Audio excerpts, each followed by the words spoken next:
Welcome to SlideUpLift. Today we'll learn all about speaker notes. Having a well-prepared set of speaker notes can boost your confidence and reduce anxiety. Knowing that you have a reference point can make you feel more at ease during your presentation. You can use these to add in your script cue cards, personal notes, or even time markers. Let's get started.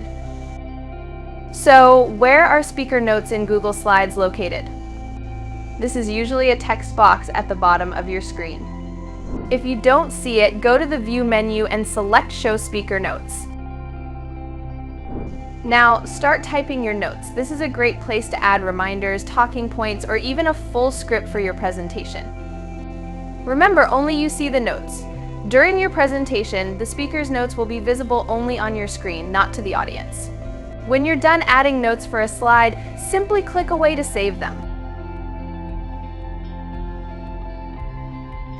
Now, let's look at how you can use Presenter View to display your speaker notes during your presentation.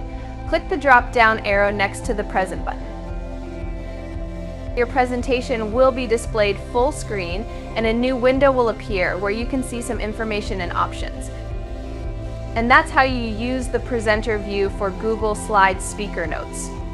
If you'd like to have a physical copy of your speaker notes, simply go to the File menu.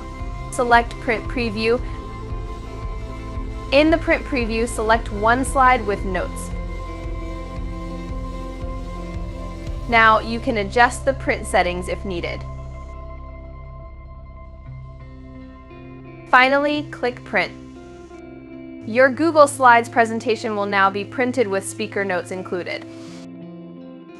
Let's say you're sharing your screen when presenting and you don't want your speaker notes to be visible.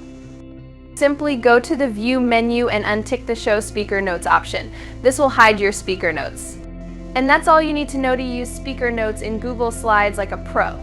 If you found this video helpful, don't forget to like, share, and subscribe to SlideUpLift. You can check out our channel for more PowerPoint and Google Slides tutorials,